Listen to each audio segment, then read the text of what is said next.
There is a silent exhaustion that accompanies those who pray and feel that no one answers.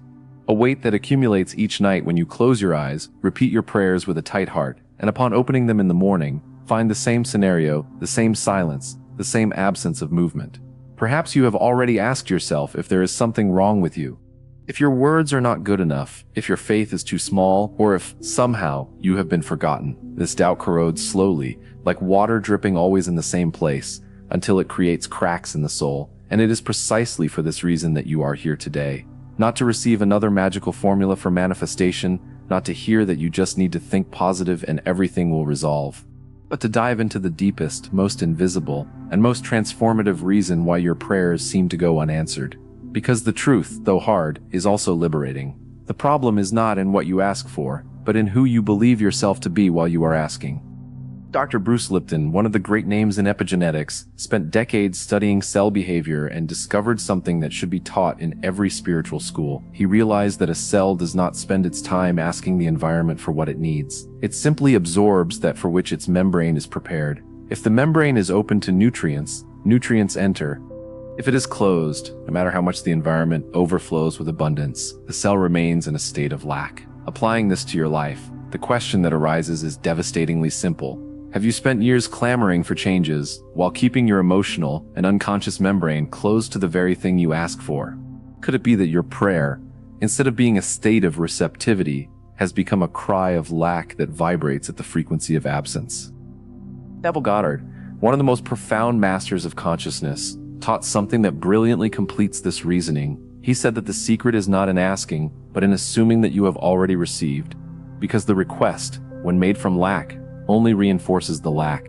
Each time you repeat, "Give me, give me, give me," your unconscious, which understands neither irony nor negation, only records one thing: lack. And so you live in a cycle where the prayer itself becomes the blockage. You pray to leave scarcity, but vibrate scarcity. You clamor for health, but your body hears the sickness and the urgency of your voice. You desire love, but your energy transmits desperation. It's like someone screaming for help inside a well, not realizing that the rope to get out is in their hands, but they use it to beat the water, creating more waves, more noise, more despair.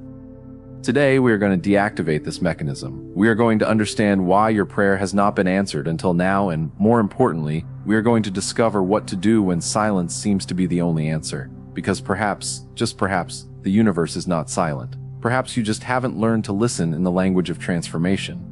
When you pray with despair, your body does not hear your words. It hears your emotions.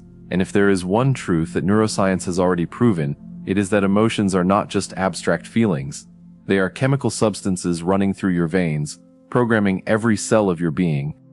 Dr. Bruce Lipton explains that the human body is like a biological antenna. It captures the external environment, but it also blindly responds to the internal environment created by your repeated thoughts and emotions. When you feel anxious for an answer, when the wait turns into anguish, your brain releases cortisol and adrenaline. These hormones prepare you for immediate survival, for fight or flight.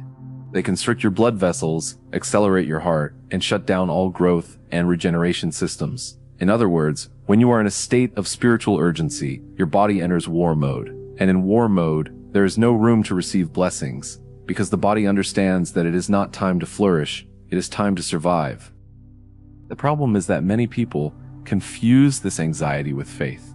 They think that the more they despair for the answer, the more they prove to the universe how much they desire that thing. But the universe is not impressed by despair. It responds to frequency, not to the volume of your scream. If you vibrate urgency, you attract more situations that demand urgency. If you vibrate fear of not receiving, you attract more confirmations that you will not receive.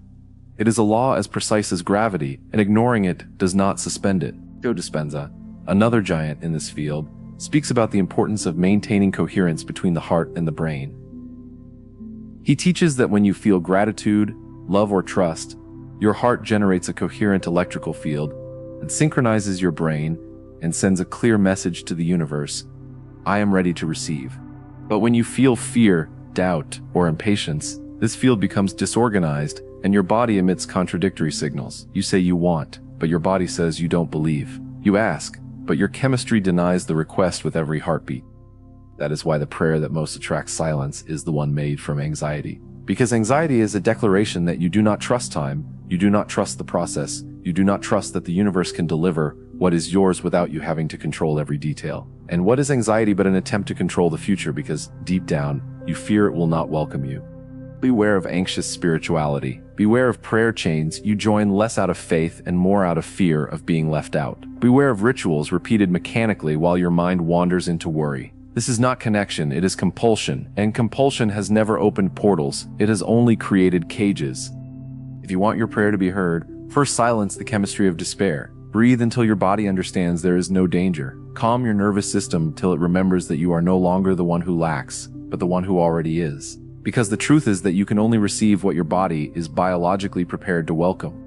And a body in a state of chronic stress is simply not capable of absorbing miracles.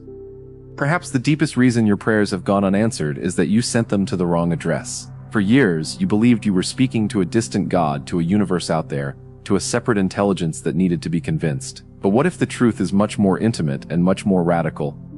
Dr. Bruce Lipton, while studying the functioning of the mind, brought a distinction that changes everything. He explains that the conscious mind is the one that makes requests, that dreams, that desires. But the one that executes the orders is the subconscious mind. And the subconscious has no sense of humor. It doesn't understand metaphors. It doesn't judge whether the command is good or bad. It simply accepts the strongest program and repeats it tirelessly. Now think with me. If your subconscious has been programmed over decades with beliefs that you don't deserve, that the world is dangerous, that money is hard to come by, that love always hurts, to whom are you praying when you repeat your prayers? You can spend hours in meditation asking for prosperity, but if in the basement of your mind there is a program running that says, money is the root of all evil, or rich people are corrupt, your subconscious will solemnly ignore your conscious request and continue executing the old program, because for it the old program is true, it's safe, it's familiar. And the human brain, for survival reasons, prefers the known hell to the unknown paradise. In other words, you are not praying to God. You are praying from your conditioning. Your words go up, but your beliefs pull everything down, and the universe, being perfectly organized, only delivers what you truly vibrate, not what you verbalize.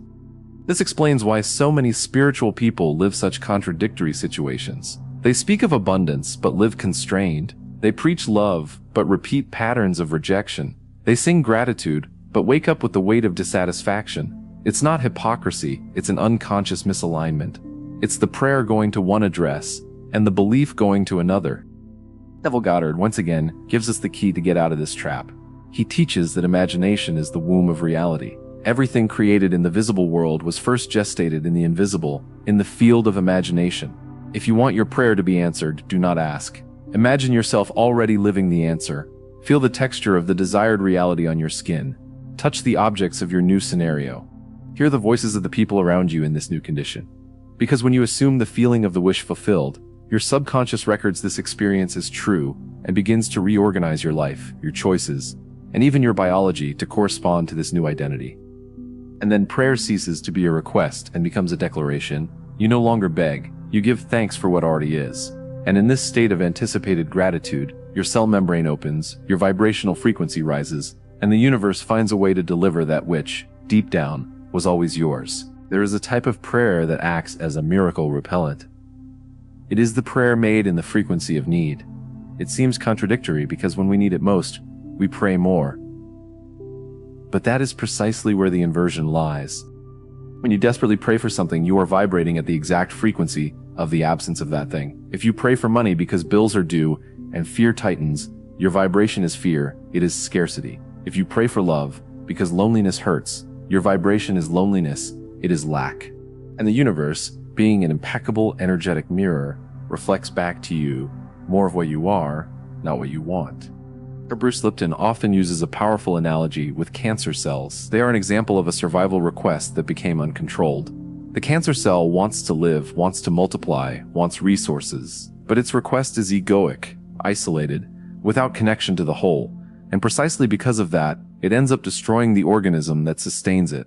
Likewise, when your prayer is driven only by egoic desire, by control, by fear of not having, it may even create results, but they will be disharmonious results that will come accompanied by losses or consequences, not because the universe is punitive, but because the energy of the request was disconnected from the greater intelligence. Gregg Braden, in his studies on the quantum field and heart coherence, discovered something fascinating. He noticed that when a person enters a state of profound gratia, of genuine gratitude, the heart generates an electromagnetic field 60 times more powerful than the brain, and this field expands outward from the body, interacting with the unified field that connects everything. In other words, gratitude is not just a beautiful feeling. It is a technology for connecting with the creative intelligence of the universe. Now think, when you ask for something with despair, is your heart in a state of coherence or a state of chaos? The answer is obvious. Despair fragments. Gratitude unifies. Therefore, the most powerful prayer is not the one that clamors, but the one that gives thanks even before seeing, because giving thanks is declaring that you already trust, that you already know, that you already are. Perhaps the silence you have faced until today was the most intelligent response the universe could give. Perhaps it remained silent because it knew you were not yet ready to receive without becoming unbalanced. Perhaps it waited until your energy matured, until your heart calmed, until your soul understood that true prayer is not about getting something, but about becoming someone. After everything we have discussed, perhaps you feel that you need to completely change the way you pray. But it's not about switching one technique for another. It's about a transformation of identity. Dr. Bruce Lipton repeats a phrase that should be embroidered on the soul of those seeking a new life. You do not attract what you want, you attract what you are. Therefore, the question is not how to get the answer, but who do I need to be so that the answer finds me naturally? If you want prosperity, do not pray for money. Become prosperous in small things. Feel the richness of a glass of water, the abundance of the air in your lungs, the bounty of a sunny day. If you want love, do not ask for a partner. Become loving towards your own company. Treat yourself with the same delicacy you expect from another. Because when you become the very answer you seek, the universe merely confirms externally what you already are internally. Gregg Braden, in his travels through Tibet and through ancestral traditions, discovered that the most ancient masters taught a form of prayer he calls the prayer of the heart. In it, there is no request, there is surrender. There is no supplication, there is recognition. The practitioner enters a state of profound connection with life, feels the presence of the divine in every cell, and from that place simply blesses. Blesses themselves, blesses others, blesses the world. And in this silent blessing, everything transforms. The invitation for you today is to experience this change, not as a mental exercise, but as a daily practice. Upon waking, instead of listing your requests, feel gratitude for the day that begins. Throughout the day, when anxiety for the answer tightens, breathe deeply and remember, I am the answer. At night, instead of repeating automatic prayers, visualize yourself already living the desired reality. Feel the relief, the joy, the peace of one who has already arrived. Because the silence of the universe was never rejection. It was waiting. Waiting until you became the place where the answer could live. And that place, my friend, has always been you. Only you. And what if the pain you felt from not being answered was, in truth, the birth of a new consciousness? What if the emptiness you carried was the sacred space being opened so that the answer, when it came, would find a worthy home? Perhaps you were never ignored. Perhaps you were just being prepared. Take another deep breath. Feel your heart. It beats in the exact rhythm of the life that sustains you. And as long as it beats, know, you are never alone. The universe does not forget its children. It just waits for them to remember who they truly are.